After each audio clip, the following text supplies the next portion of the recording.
All right. Well, we have a very special privilege now to hear one of our team's executive directors who's done an incredible job, reached the top commission levels in the company, is going to share his success story. And it's a very amazing success story. In fact, Mr. Stonecipher recently asked him to present his story to a conference of all of our provider law firms. And he was actually flown in to share that story among all the provider law firms for prepaid legal. And you have a privilege today to hear that firsthand. Mr. Brian Feeheley is from Ringgold, Louisiana. Now, again, in our business, it doesn't really matter where you're from because you can go anywhere. There's no geographic restrictions, and he's done a great job of building a massive income with prepaid legal. He has now over 2,000 personal membership sales. He recently crossed the stage at the MGM Grand, picking up another award for hitting 2,000 personal sales, and his team has sold well over 8,000 memberships. Mr. Feeheley is a silver executive director, so he's not only produced a lot of personal income, but he has a successful producing executive director team, and he comes from Ringgold, Louisiana. Please give a warm welcome to Mr. Brian Feeheley.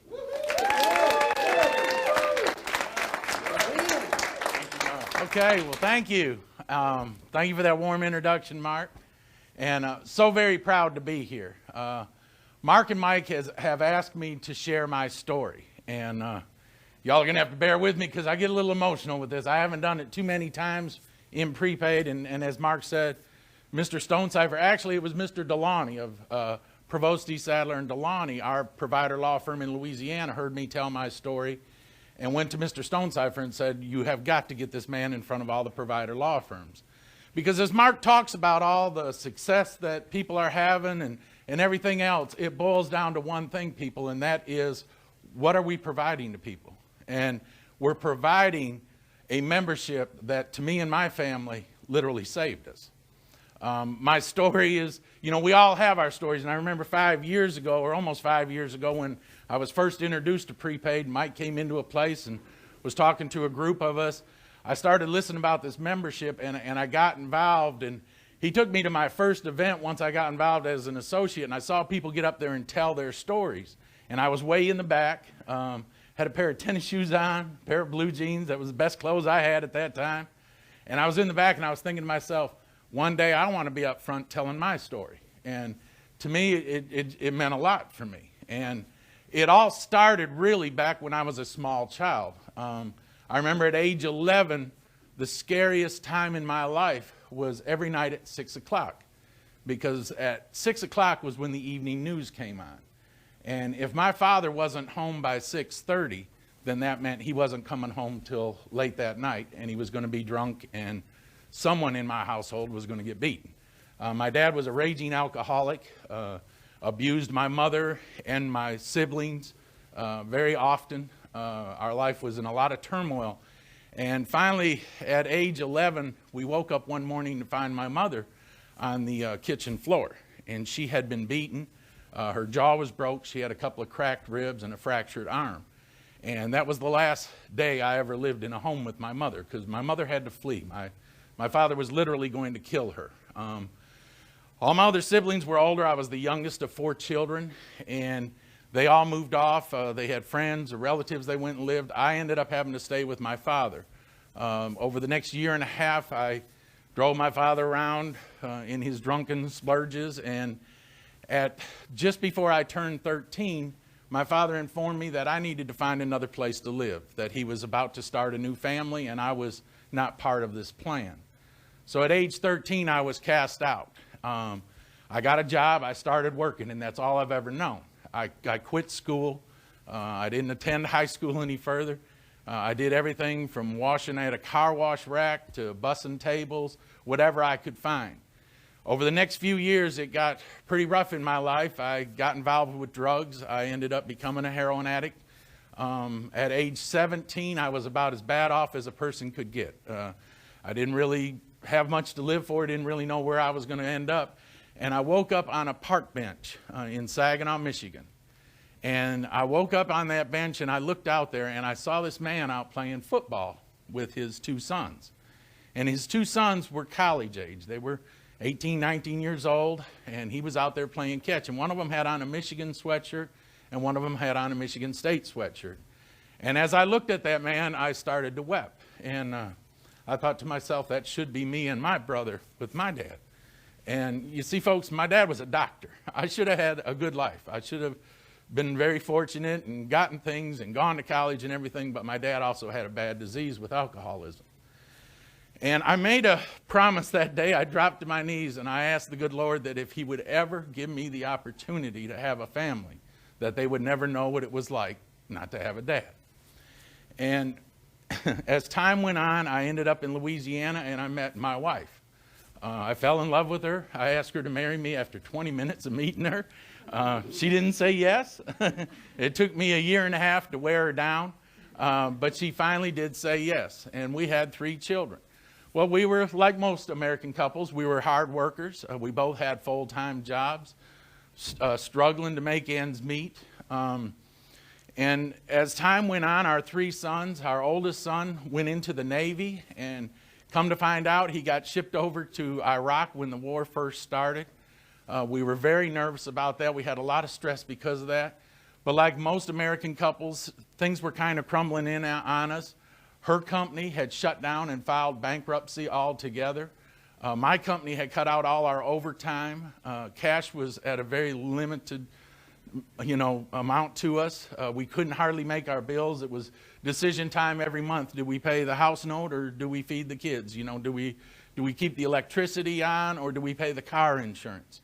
It was always the toss of a coin as to who gets paid. Well, we fell behind on a lot of things, and all of a sudden one day a young man at the ripe old age of 23 came walking in and started talking about this legal membership. And as he started talking, it made sense to me. And when he got down to the cost of the plan, I thought to myself, well, that's not an issue. I can get that by my wife. I just need to go ahead and take this thing out. I took it out, folks, and not really knowing what I had until 4 days later, because I got home with that membership and I kind of eased in the door and said, honey, I know we can't afford it, but I bought this prepaid legal plan today. And I said, I got us a will, though. Well, my wife was kind of happy about that because you can see the size of me, and we were under all that stress, so you never know when I was going to fall over probably. But anyhow, she was excited that I had gotten the will, but we didn't know how bad we were going to need this plan until 4 days later, because we were woke one day to a knock on our door. It was a sheriff's deputy. I live in a very small rural community, Ringgold, Louisiana. I know probably all of you have been there on vacation, but I live there. It's less than 1,000 people. Everyone knows everyone there. So if you have something going on in your life, the whole town knows about it. Well, one of my best friends, who is a sheriff's deputy, was knocking on my door serving my wife and I with foreclosure papers on our home. We didn't know what we were going to do. And he told me, he said, Brian, this is the hardest thing I've ever done. I was dumbfounded. I didn't know what to do. I didn't know where to turn. And I remembered about this membership that I had taken out. And I called this young man, Mike Riches, who had sold me the membership. And I asked him, can I use this for that? And he said, exactly. That's just what we're all about. Call. I called the law firm that day. Matter of fact, I'd gone to find Mr. Riches, and he let me use his cell phone. I didn't even own a cell phone back then. I put my first call into the law firm. Within 20 minutes, a lawyer called me back, and we started talking. As we got to talking, the attorney was asking me certain questions about what was going on, with my mortgage company and what have they sent me so far and everything else. I said something that sparked something with that attorney. And he said, Mr. Feeheley, I've heard all I need to hear. I need you to do 2 things for me real quick. And I said, what is that? He said, the first thing I need you to do is I gather all that documentation between you and your mortgage company and overnight it to me. Second thing I want you to do is go home and tell your wife everything's going to be okay, help is here. I couldn't do that. I told him, and I said, I'll do the one, I'll send you that stuff, but I'm not telling my wife a thing unless I know it to be a fact. I'm very blessed, man. My wife and I just last Friday celebrated our 25th wedding anniversary. But I'll tell you, surprised she kept me that long, to be honest with you. But at that time, she had a son in the war. All the bills were coming down around us. We had our one son. He was the first one of us all to ever go to college. He was in his first year at college. And we had another son about to graduate high school. I could not give my wife any false hope. And I didn't even tell her what the man had told me. But over the next 10 days, that attorney called me 3 or 4 times, updating me on what he was doing. On that 10th day, I got a call out of Baton Rouge from Wells Fargo's attorneys. They said, Mr. Feeheley, we've been in touch with your law firm. We're going to temporarily reinstate your home and let you work these differences out. I just knew that the biggest burden of my life just got lifted off my shoulders. Because how could I, folks, how could I turn to my son coming back from the war and say, son, we don't have a place to live? How could I tell my son who was in his first year of college, who was saying, Daddy, I'll quit college and get a job? How could I tell him, you can't fulfill your dream? You know, it was up to me to get him there. It was up to me to be there for my family. And I couldn't. But prepaid did what I couldn't have done. I wouldn't have known how to stop that foreclosure. I had been fighting with them and arguing with them. I thought I was doing the right thing. I thought I was trying to send them the right kind of money. They didn't want to hear it. I was a number to those people. Guess what? Because of my prepaid legal membership, I was no longer a number. I suddenly became very important on their chart. My law firm suddenly got me up in the upper echelon of Wells Fargo's list of things that need to get done. They worked with me, and I'm proud to say, after 5 years, my wife and I just celebrated our 25th wedding anniversary in that same home, and it's all due to prepaid legal services. You dang right. See, folks, the money is great. The positions are great. Recruiting is great. Opening up groups is great. But if you don't understand the power of what you've got, if you don't understand the power of this membership and what it can do for families, because I made a commitment that day that I knew that there were millions of Brians out here just like me. Guys, men and women that struggle, that are just trying to do right by their families, but life just keeps knocking them down. Every time you turn around, my wife and I have used that membership for everything.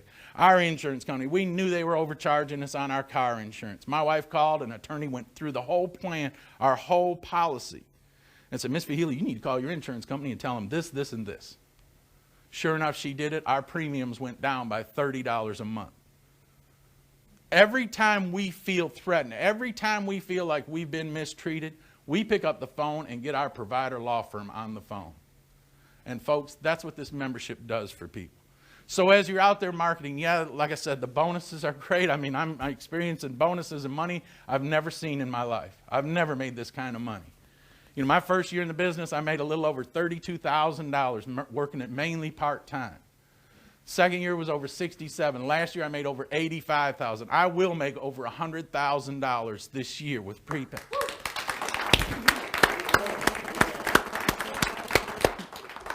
We now have 3 grandchildren, and my wife and I don't wonder, are we going to have a home for our grandkids to come to? We're adding rooms right now. We're building. We're adding to our place, our home. And it truly is our home. They can't take it away. And why not? Because that membership stands behind me and my family with everything we do.